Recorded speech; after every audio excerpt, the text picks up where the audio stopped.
लोगों का क्वेश्चन ये रहता है कि बख्शी जी इस साल क्या ओपिनियन है आपकी 2025 के लिए, क्या है आपका ग्लोबल आउटलुक इस मार्केट के लिए। मेरे हिसाब से पूरी मार्केट के अंदर आज की डेट में फंडामेंटल्स को लेके कोई दिक्कत नहीं है, लेकिन ग्लोबल एस्पेक्ट के अंदर एक की कंसर्न है पूरी मार्केट के अंदर, वो है आपका क्रिप्टो। भाई साहब ये इस लेवल पे इस टाइम क्रिप्टो मार्केट पहुंचा दी है पूरे ग्लोबल लेवल पे कि लोगों ने एक्चुअल इकोनॉमिक एक्टिविटी से परे होके सट्टेबाजी और जिनको आप कहते हैं पिरामिड स्कीम जैसी चीजों के अंदर पैसा लगाना शुरू कर दिया पूरे वर्ल्ड ओवर।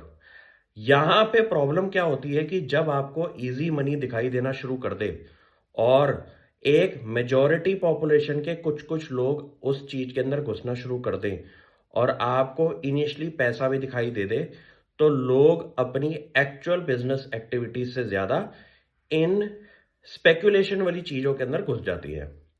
2008 के अंदर इंडिया का किसी भी लेवल पे जाके कोई गलती नहीं थी, क्योंकि इंडिया के फंडामेंटल्स हमेशा स्ट्रांग रहे थे। 2025 के अंदर आपके सामने अगर मैं एक चीज खड़ी करूं जहां पे रिस्क एपिटाइट आपकी अगर नहीं है, तो वहां पे सबसे बड़ा क्रिप्टो का जो मुझे डर दिखाई दे रहा है वो है लोगों की पॉपुलेशन के अंदर स्पेकुलेशन वाला माइंडसेट। क्यों? 100-100%, 300-300%, 1000-1000% की जो रिटर्न दिखाई दे रही हैं क्रिप्टो के अंदर, वहां पे अगर आप इनहेरेंट बिजनेस एक्टिविटी देखें तो वो है निल बटा जीरो। क्यों?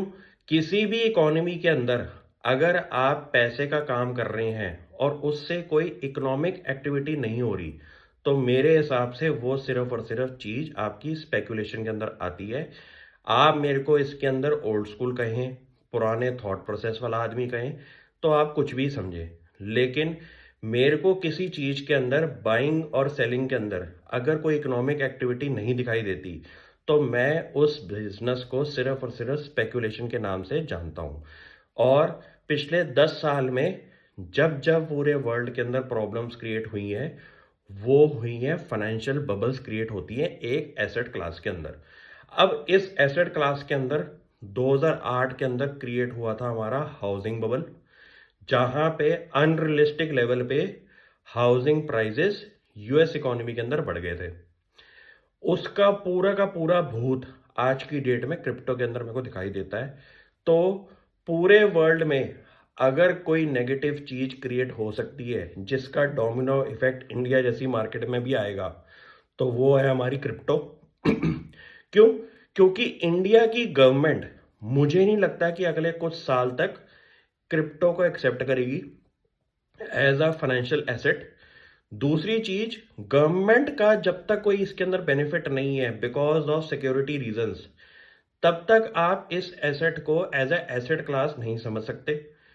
दूसरी चीज, इसका इकोनॉमिक एक्टिविटी के अंदर कोई भी आप आंसर नहीं दे सकते कि इस चीज से एक इकोनॉमिक एक्टिविटी भी क्रिएट हो रही है। ठीक है, 100%, 1000% की रिटर्न्स आ रही हैं, लेकिन इनकी अगर इनहेरेंट स्कीम्स आप पढ़ो, तो जब जब आप इसको देखोगे तो आपको एक पिरामिड स्कीम के नाम से ही दिखाई देगा। इसलिए स्पेकुलेशन वाली चीजों पे आपको बिल्कुल काम नहीं करना इस साल। लोगों की बातों में मत आइए कि उस फलाने आदमी ने क्रिप्टो में इतना पैसा कमा लिया, आज वो दुबई जैसी जगह पे कोई प्रॉपर्टी क्रिएट कर रहा है।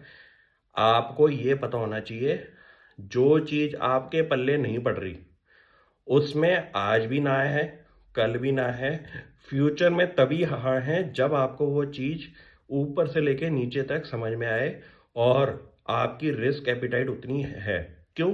क्योंकि प्लस साइड तो लोग बता रही हैं, नेगेटिव साइड कोई अपना मुंह नहीं खोलेगा कि भाई साहब मेरा पैसा जीरो भी हुआ है। क्यों? हिस्ट्री ये कहती है कि क्रिप्टो के अंदर वॉलेट्स वाली कंपनियां ही उड़ गई, तो आपका वॉलेट का पैसा पूरा जीरो भी हुआ हुआ है। और ऐसे क्रिप्टो के कॉइन्स हैं जहां पे वैल्यूएशन एक लेवल पे 10-10, 20-20, 100 बिलियन थी और एकदम जीरो होगी। ऐसी स्पेकुलेशन वाली चीजों के अंदर मैंने कभी हाथ डालना नहीं, क्योंकि जब तक मेरे को वो चीज समझ ही नहीं आएगी, तो मैं अपना 10 रुपया भी क्यों लगाऊं।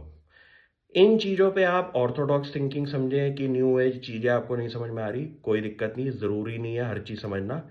कुछ चीज़ें समझें और उन पे अपनी पकड़ जमा के रखें। Thank you.